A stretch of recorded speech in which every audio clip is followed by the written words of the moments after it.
Okay, good. Well, I hear a lot of static on the station. Whoa, whoa. Alright, so I've been waiting for this day for probably since I've got this car. It's a 2008 BMW X3. As you can see, something's missing here. You see, there's something that's been missing from my car. A screen, the ability to do CarPlay, or even Android Auto. I had researched this before. I had looked into other, doing an install and setting something up for CarPlay and installing it in the dash. And I've found some good deals on ones where if you look at some of the official IBM third-party aftermarket dealers, they will sell you things that are $1,000 or more. And I found something at one point for $300 that I was going to install in the dash. I was ready to take the plunge. And luckily I started seeing other things pop up. I didn't realize that there were CarPlay devices that you could get that you could just plug in and not install in the dash. You could just mount them on your windshield and then you could connect in your phone and you could use it that way. So it was cool to see that. And I started seeing some for $250. Then you get a backup camera for another $100. And then an ad got me for $129. So that's what I got here. I got the CarScreen. So the CarScreen right here. It's a 7-inch screen. Plugs right into my phone. It's going to mount onto the window here. So I'm going to show you what that looks like. Get it all set up, and let's get this going. I'm anxious to get this thing going. I've had it now for a couple days and been waiting to be able to show it. All right, here we go.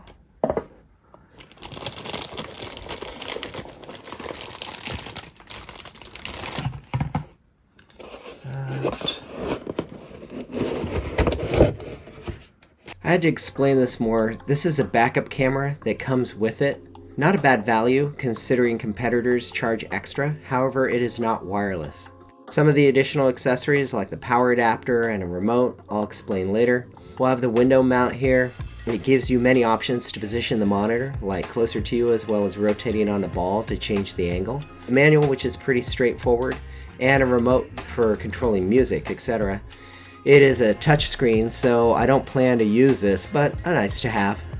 The 12-volt car adapter for powering the device. Unfortunately, it doesn't have an additional USB port like some competitors do. This adapter is for the backup camera, and that is a 2mm plug on the end, not 3.5mm, and it plugs directly into the side of the screen.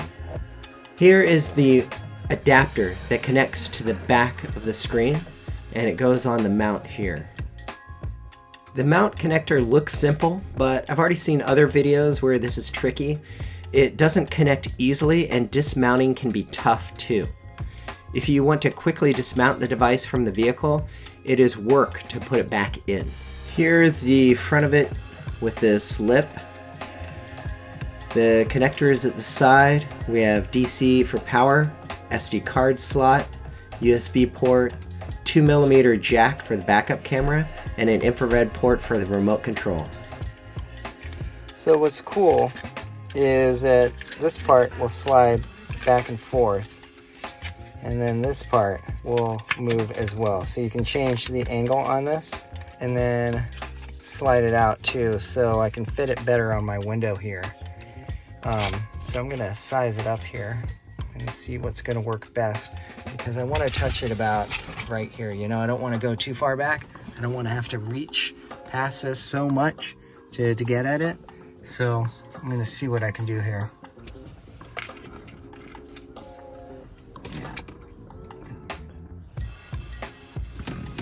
Just on there.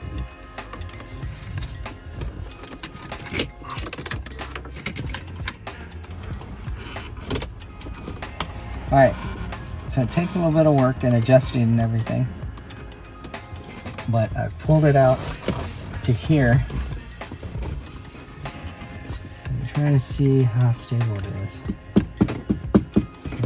So I'm gonna have to pull out my car charger for my phone and then plug this guy in. Let's see what happens. Here we go. Oh, look at that. And it's upside down. All right, so the lip goes on the top apparently. All right, so then this is setting it for the FM station that it's going to connect to. All right, good. So now that we have the radio station set, we have radio, being able to switch to that, Bluetooth phone, apps, USB or setup. Once a radio station is confirmed for hearing audio, you get the default screen. Bluetooth setup can be used to connect your phone wirelessly. You can make phone calls over Bluetooth, record calls, load your contacts, or just play music. Experimenting, I turned off the built-in speaker. It can distort when music is loud. And using the equalizer for better speaker sound was essential. I found that rock worked best for me with my speakers. You can connect over Bluetooth and use CarPlay wirelessly. And using the USB port, I can charge my phone and use CarPlay, having my apps available to me.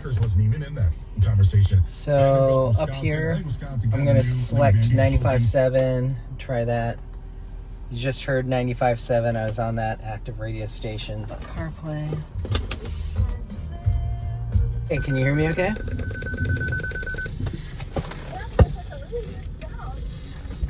Yeah, I'm testing driving and hands-free calling. Can you hear any of the static? Not right now, no. Sounds pretty good. Okay, good. Well, I hear a lot of static on the station. Whoa, whoa. $12 bracket challenge. Whoa. It all starts. And I hear the channel actually like switching over. I still see the phone is connected, but Item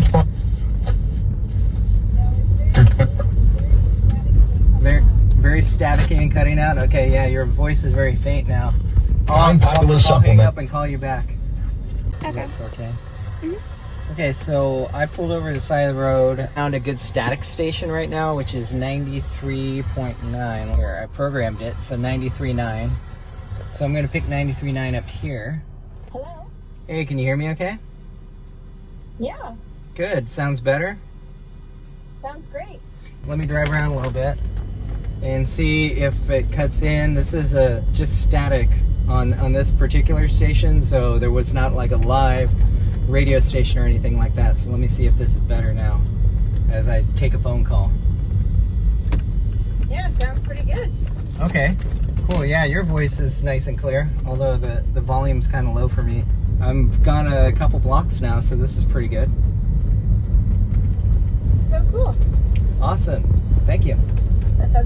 Yeah. Well, not bad now. We got music coming in just fine, so that's good. That's also clear and that's not cutting out as well from other radio stations.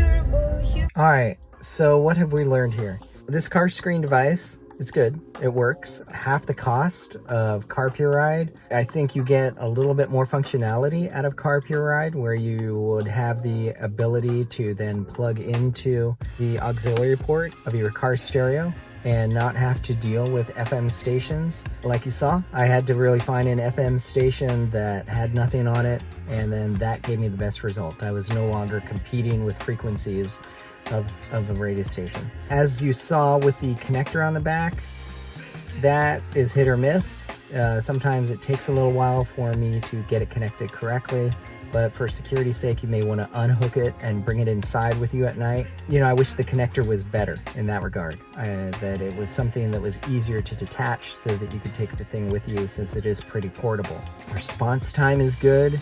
It's nice and fast. Nice sharp screen. I had no problem with that. Sometimes when I would press the top home button or the back button, it wouldn't always respond to me. I think along the top part of the screen was not always responsive, but otherwise the rest of the screen was pretty responsive. It was pretty solid.